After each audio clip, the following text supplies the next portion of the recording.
در دایره سالهای رشد صنعت در تاجیکستان میگویند که سال تا سال کارخانه‌های صنعتی بیشتر میشوند. خاصه کارخانه‌های صنعتی محتشم. یکی از همین گونه کارخانه‌های صنعتی که در شهر بوستان قرار دارد، کارخانه فراوان است که به استحصال آرد مشغول است و در یک شبانه روز 400 تن آرد را کار کرد میکنند. دوستان عزیز، آمدیم که از خط استحصالی این کارخانه شناس شویم و فعالیت این کارگاه را برای شما نشان دهیم. رفتیم. بیننده عزیز، در جریان برنامه امروز ما را یک نفر کارمند کارخانه مذکور نبیجان احمدوف همراهی میکنند. خوب است شما کارخانه تو جریان استحصالات رو و داخل کارخانه را برای ما نشان دهید. شما خوب هستید؟ خب میتوانید برای ما یک معلومات کوتاه درباره کارخانه دهید؟ کی تأسیس یافت و اینجا چگونه دستگاه‌های تکنیکی نصب شده است؟ اول نگفتن مونه از بس اینجا چنگال خیلات پوشیدن در کار است. تشکر زیاد. این خیلات خیلی مهم است در جایی که استحصال است. البته چون که заводмон ҷеҳати санитаришиам нигоҳ кардан мо дар кор барои чанг ки мисол дар либоси мо аст ҳатман халат нигоҳ медорад. хуб, ин корхона кай таъсис ёфт? ин корхонаи мо соли 2018 таъсис ёфтааст. дастгоҳ асосан аз давлати Хитой дастаршудагӣ, албатта дар ҷумҳурии мардуми Чин дастаршуда, заводи Сингре мегӯям, аз ҳамонҷо дастаршудагӣ. اگر ای باشد رفتیم یک دیده گذاریم. مثلا اینجا آشیانه بلند است، از بیرون می نماید که در هر یک آشیانه دستگاه ها نصب شدگی است. تا آخر چند آشیانه است؟ زیرا که خط استحصالی هر یک تاش روند خودش را دارد. روند خودش را دارد. از بس که پای در پی روند ها باید که طلبات موافق باشد. بینایی هم به گندم رو از کدام کشورها میاره؟ اساساً از قزاقستان ما دسترس میشه. اون صفتی که مثلا ما لازم، اون صفتی که ما برای آردی بهتر برآوردن ما لازم است، همون صفات رو درخواست میکنن و گندم ما دسترس کرده میشه. اشیاء خامی که ما دسترس میشود حتما در همین بشکه ها چند تن میبرد این؟ 6000 تن. 6000 تن. یک تا. ذخیره میکنه؟ ذخیره میشود. از یک چند نمودی گندم ما یک گندمی که صفتا ما لازم همون رو جمع میکنیم. فایزناکی معین میگیریم از هر کلاسی گندم ها. هر یک بشکه ما هر یک نمودش موافق تقسیمات میکنیم و برای صفت لازمه گرفتن ما از هر یک سیلوس ها مقداری فایزی معین جدا کرده آمیخته میکنیم و کارکرد روانه میکنیم. خب اینجا ماشین های بارکش میآیند. در همین جا در داخل باشگاه ها گندم رو از همین جا میگیرن، نه؟ همین جا است. باشگاهی که از هر یک نمودی سیلوس ها جمع کرده، از همش یک نمودی لازمی رو گرفته، یک میگن تمالین پارتی میگیم، همون لازمی رو گرفته اینجا نبار میکنن، جمع میکنن. جدا میکنن و نقلیات که جایی لازمی روانه میکنن. لیکن برای آرد کردن برای این завод ما این چیز لازم نیست. این چیز تنها برای یگان منطقه رساندن. یعنی که اینجور ما حتما از خود سیلوس‌ها با واسطه ناری بینای آشنایی و استحصالی روانه کرده میشود. و یگان خیلی نقلیاتی میانه خودشون خط استحصالی دارن جریان پای در پای پای در پای ما این وقت به نقلیات لازم نیست. با دلیل آن که در داخل خط استحصالی صدا خیلی بلند است ما اونجا نمیتوانیم صدا رو ثبت کنیم. با این دلیل تنها دیدن میکنیم از اینجا و در جاهایی که آرام‌تر است صحبت میکنیم. رفتیم از بینای استحصالی رو داریم.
که تمام زواد همون کارخانه اداره می شود. تمام کارخانه اداره می شود. عجایب. روندهای ما همش автоматизация کنندگی، یعنی که با واسطه کامپیوتر اداره کرده می شود. شما فقط نظارت میکنن. نظارت میکنن تا اینکه رفت عملیات کار کرد، یعنی که رفت روند چی میگه بیگان خیلی کمبودی گذارد. 24 شبانه روز اینجا نوبتدارا میشینن. البته کارمندان هر یک لحظه رو نظارت اسپیشالیست خب میتونید برای ما معرفی کنید. خب این مثلا اشاره ها نقشه چی است؟ من اینش گریم یعنی که مقدار عمومی اردی یکم سال میشه که در یک ساعت چند تانگی میبراید و مقدار عمومی آن یعنی اردی دیگه سال میشه سال و تمام شماره ها اتوماتیک عوض شدن میگیرد. البته فقط اینجا نظارت میکنید. البته اونجا تمامی معلومات اینجا ثبت میشه. هر یک منطقه کارنده ترازوی خودشه، یعنی که مثلا هر یک زمین که نوع اردی که استحصال میشه هر یکشان ترازوی خودشه به طور اتوماتیک وزنش رو معین میکنه. البته معین میکنه و در اینجا پیش معلومات رو اینجا روان میکنه. معلومات همش چه در روی اکران هست. تنها نظارت کردن کن و درستی روند رو چی میگویم اداره کردن کن. این توگمچه ها برای چی است؟ این برای همین اساسا برای داشتن یا باز داشتن خط استفاده و صدو مثلا از کدومش نگاه می‌داریم؟ این حاضر توگمچه که روشن است نه؟ این روشن است یعنی که کار کرده ایستاده است. استحصالات در حالت کاری قرار دارد. یعنی برای داشتن اینش اکسترین اصناف میگویم. برای صدای بلند. اکسترین اصناف که مثلا یک حالت خفناک شده نشه. یک حالت تکنیکی خفناک. حالت خفناک البته. زود باز می‌دارد. همین همگان پخش کردم تمام کارخانه باز میشه البته. برای و اون مثلا اکران دیگر مانیتور دیگر مثلا نقشه‌های عجیب دارن. میتونید نقشه رو برای ما فهمونید؟ البته از جریان چی میگه تازه کردن گندم چنین میگذرد. از باشگاه مثلا گندمای لازم میآید و با واسطه نوری به سیستم تازه کنی روانه کرده می شود. این تجهیزات ها برای تازه کنی کاملیت بارنینگ میگیم به زبان روسی. در اینجا یک تا همین نه پروسس های گوناگون منه رفتی شده است. این پروسسی که برای کارکرد گندم اداره کرده می شود. از همین جا رنگ ها رو میتونه داره مشاهده رنگی کبود چی است؟ تمام رنگی کبود یعنی که در حالت کاری قرار دارد. در حالت کاری. رنگی سبز در حالت کاری قرار دارد. وقتی که سرخ میشد مثلا یگان تجهیزات یگان از کار خود به خود باز داشته میشه. اگر مثلا یکی از دستگاه ها در این خط جریان از کار مونه تمامش است. مشکل ایجاد میشه در تمام دستگاه. اگر یگان دستگاه از کار مونه دیگر چخیلی که گفتیم سیستم اتوماتیک کنندگی دیگر تجهیزات خود از کار باز داشته میشه و زواد از کار باز میشه. سیگنال میده. صدا میده البته. همه پروسس ها از اینجا اداره کرده میشه. این پروسسی کارکرد گندم این باجکایی که یعنی ارد نگهداری کرده می شود وابسته به صفت مثلا همون خطهای سبز حجم رو نشان میدهند چقدر هست؟ خطهای سبز حجم رو نشان میدهد. این یک دیگه‌اش اینکه در باجکه ارد بودن یا نبودنش نشان میدهد. خالی بودنش میشه چند تاش خالی است؟ من باجکایی که خالی است این باجکایی که در آنجا ارد هست. برای مثال دانستن یعنی که چقدر ما محصولاتی تیار داریم یعنی که چقدر این روند تازه کنی گندم چخیلی که گذاشتیم این باز یک قسم دیگرش که یعنی که قسمی اولی کارگوییم اول چون ما گندم رو تازه کرده از چنگ سنگ و غیره تازه کرده خس و خاشاکی که دارد بله بعد شستشوی روان کنیم. این تجهیزات ها برای تازه کنی گندم حتما استفاده برده می شود و هنگامی که تازه می شود ما که میگیم یعنی که شستشوی گندم عملیات شستشوی گندم اجرا می شود و در سیلاس‌های مخصوص نگاه داشته می شود. پیش از کار کرد ما حتما گندم رو اول دم دهیم تا اینکه مثلا میگم سطح گندم با آب جبیده گیره در وقت مایده کنی یعنی که قسمی همون بیرونش خیلی که میگم سبز پیچ داشته بله یعنی قسمای نالازمش قسمی مرکزیش حتما ارد برامون میشه. خب از همین 400 تن گندمی که در یک شبانه روز کار کرده می شود چقدرش ارد می شود؟ به مقدار فویز کرده گوییم، فویز نوکی کرده گوییم 78-80% یعنی که ارد گرفته میتونیم ما از گندم. این هم البته به صفتی گندم هم وابسته که به مقدار میانه گوییم 78-80% یعنی که ما ارد به دست میاریم.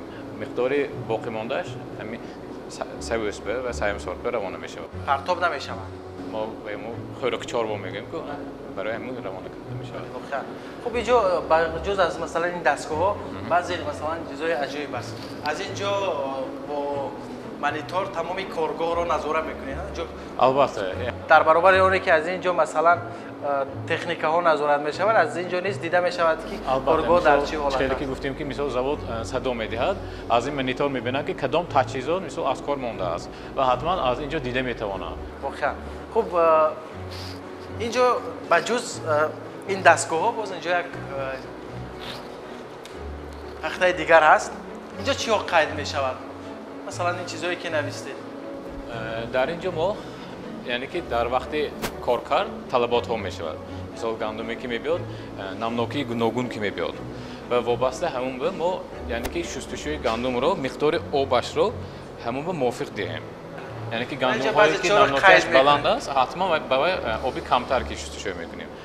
گندم هایی که نمناکیش پست است آبی زیاد کردیم. یعنی این فقط اون نیست که باید تکنولوژی داره کند. اون نفرایی که در نزد تکنولوژی می‌نشینن باید دانش تکنیکی، دانش مثلا فیزیکی و شیمیایی نیز داشته باشند. چون هر یک روندها غیر اجراییش پارامترهای خود را دارد. یعنی که ما اون رو باید که چه میگوید رعایت کنیم. اگر همون رعایت نشود ما صفتی لازمی دست به نمیبریم. باز بغیر از این اتاق باز چی اتاق‌های دیگر است؟ بغیر از اون خط استثمار. مثلا اینجا اگر اتاقی که برای اداره روند گوییم غیر این ما محصولاتی که برآمده ایستاده است حتما در لابراتوری یعنی که تشخیصگاه تشخیص میکنیم. بریم اونجا رو ببینیم. بیایید بریم.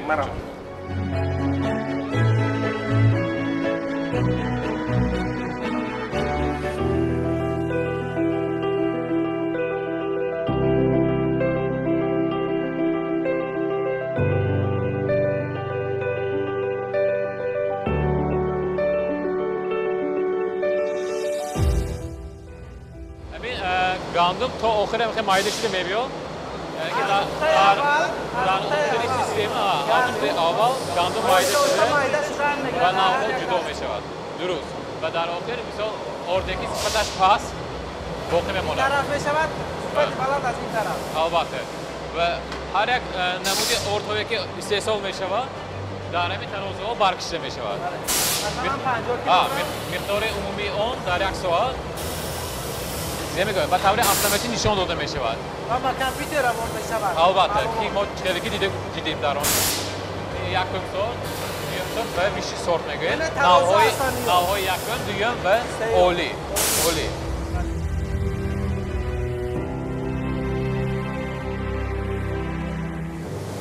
آشورای سیوم.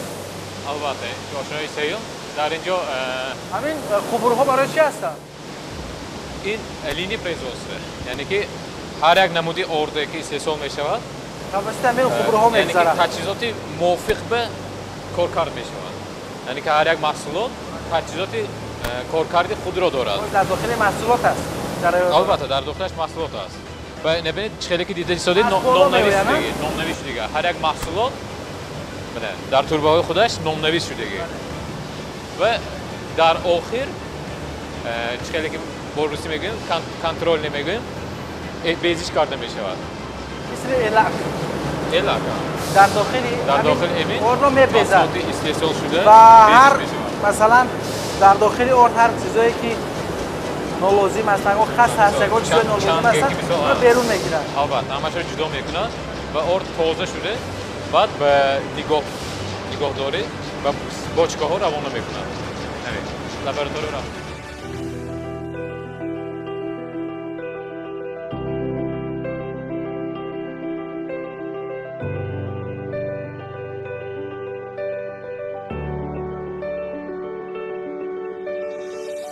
اینجا لابراتوری است. در اینجا لابراتوری تشخیصگاه.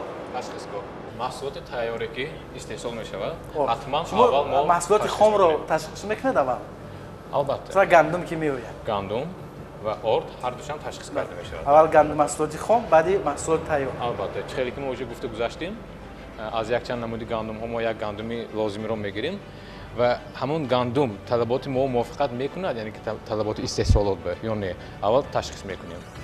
ما تشخیصگرای خودمون رو داریم اسپیشالیست ها. چی دستگاه هست؟ مثلا این دستگاه برای چی هست؟ این دستگاه. این دستگاه برای معاین کردن سفیدی ارد میگیم. خب. سفیدی ارد بلیز نمیگیم. وابسته به نوع ارد سفیدی آن گوناگون میشود. چیزی که ما می‌دانیم نوع اولی سفیدتر، نوعی که پست‌تر است یعنی که یکم دوم آنها سفید نوکی پست‌تر را دارند و برای همون رو معاین کردن ما حتما همین تجهیزات رو استفاده می‌بریم. خب این الکی که زواد دارد ایمیتاسیون همون این ما در داخل ارد مثل یکان چی شده نش ممکن اندازش کلان پیدا شده نش ممکن این کدام وقتی که الکی خودش مثلا دریدنش ممکن مشکل ایجاد میکنه. نه دریدنش ممکن اینجا میسنجید در اون وقت بر داخل ارد یعنی که محصولاتی که اندازش کلان یعنی مواد نالازمه پیدا همراه شدنش ممکن و برای همون رو معلوم کردن و دانستن حتما ما همین تجهیزات چه مقدار ارد رو شما از تشخیص میگیرید؟ در این ما 50 گرم میگیریم یعنی که از 50 گرم محصولات ما ترکیب اون رو دیده میتوانیم. این دستگاه برای خشک‌کنی یعنی که سش میگیم سوشینی شکاف سوشینی الکتریشکاف برای خشک‌کنی محصولات یعنی که برای نم‌نوکی برای معاین کردن ما خشک میکنیم و در ترازو بر میکشیم و نم‌نوکی محصولات یا گندم یا ارد همش رو معاین میکنیم. معلوماتی که ما میگیریم حتما باید که تمام کارگاه داند. چه میگیم؟ اپراتیونیست میگیم که اپراتیونیست رابطه یعنی که همه دستگاه ها رو فیلم میفرستید. تشخیصگر مثلا آنالیز کرد محصولات یگان کمبودیش یافت حتما ما با کامپیوتر خبر میدیم کمبودی مییابند اصلاح میکنن. گفتیم تمامی ترکیب غذایی همون محصولات رو میآموزه. البته هر یک تجهیزات رو استفاده برده هر یک تجهیزات ما قسمی مثال معلوماتی همیشه سرجم کرده ما یک معلومات عمومی پیدا میکنیم که ما صفت لازمی رو گرفتیم یا نه. این تجهیزات برای معاین کردن درجه مایده‌شوی کراخمال رو نشون میدهد. غیر از این ما دو تجهیزات دیگر داریم. اینها برای ریالوژیک آنالیز میکنیم. ریالوژیک یعنی که قابلیت خمیر در وقت کارکنی را نشون میدهد. مثلا نانوایی میریم ما خلاصه میگیریم از نانوایی میگوید که خمیرتان تیز آب شد یا تیز ملایم شد یا اینکه میگوید که خمیر سخت برآمد. مثلا آن طلباتی که مثلا نانوایی به لازم بود همون چیزا رو به دست نیاورد مثلا همون چیزا این تجهیزات ها حتما نشون میدهد کمبودیش نشون میدهد. و ببینید بیننده عزیز که در این کارگاه خطی تکنولوژی منظم لابراتوری معین است و این به دلیل آن است که غذای سالم به ضرر برای مردم رسانیده شود و این هم از پیشرفت تکنولوژی از پیشرفت صنعت تاجیکستان درک می‌دهد و خلاص ارد استحصال می شود در همین بنا در همین دستگاه ها بعد به دیگر قسمت روانه کرده می شود. البته و نگفته نمونیم که همه معلومات هایی که مثلا در این تشخیصگاه جمع شد حتما همش در ژورنال های مخصوص قید کرده می شود. این بایگانی می شود. البته برای ما معلومات یعنی که یک آموزش است. آموزش است البته زیرا که چی میگن فصلی سال مثلا الیمنتار فصلی سال صفتی مواد داخل رساندنش ممکن. سردی و البته در زمستان می شود که نانوای میگیرد آب گرم رو می‌آورد خمیرش ملایم می شود. البته عیب از ارد میکنن. برای همین چیز نشدنش ما هر یک معلومات های جمع که میمونیم معلومات های سالونی جمع کرده میمونیم تا اینکه وای ما درس شود یعنی که در کدام فصل سال تجربه می شود. البته در کدام فصل سال خصوصیت ارد رو چگونه کنیم که تا که تمام طلبات های تمام خواهشی مزاج رو خانه کنیم. بخن کار عادی نیست. من وقتی که وارد کارگاه اولین بار شدم میدونید چی فکر شد؟ گفتم همون تو یک آسیابی عادی است که орди 3 сол мекунад. Вале вақте ки бо ҷараёни кор аз наздик шинос мешавӣ, инқадар мураккаб аст. албатта. Чун инҷо хати истеҳсолӣ хеле бузург аст. Албатта. Ва як иштибоҳи кӯчак метавонад ки масалан миллионҳо сомонӣ зарар биёрад. Албатта, якум мо албатта мо сифата мегӯем, якум сифат. Бояд сифат олӣ бошад. Албатта. Барои ҳамон мо ҳаракат мекунем. яъне аз ба ҳамдигар вобастагӣ дорад. Тамом параметрҳо ба талабот мувофиқат кунад. Стандартҳои ҷаҳонӣ. Албатта, барои ҳамин. Хуб, ҳамчунин орди 3 сол мешавад, дигар ба хатҳои дигар амол карда мешавад. Унҷо халта мекунанд ва боз маҳсулоти истеҳсол шуда ба бочкор равона мешавад. Дар он ҷо захира шуда, баъд агар мо ташхис мекунем талабот ба мувофиқат кунад, баъд ба бор имзои шумо ҳатмӣ аст. албатта, имзои ташхисгоҳ ҳатмӣ, яъне ки баъд дар 3 солот баъд ба борпечкунӣ равона мекунем. унҷо борпеч мекунем. вақте ки мо борпеч кардем, боз қисмати алоҳида ҳаст. отдел технического контроля мегӯем, ОТК, ва маҳсулоти мо истеҳсол кардагӣ ҳатман дар он ҷо низ ташхис карда мешавад. яъне ки ташхиси маҳсулот ду карата мешавад, гӯема мешавад. худи истеҳсолот назорат мекунад. ва ғайр аз ин бо алоҳида коргоҳе ки маҳсулоти истеҳсолшударо такроран ташхис мекунад. ин барои оне ки мо боварӣ пайдо кунем ки ҳақиқатан маҳсулоти мо сифатан дуруст аст. саломат бошед. خیلی عالی بود. خیلی سری جالب بود. همینجا به انتهای برنامه رسیدیم. با شما روزگاری خوش تمام.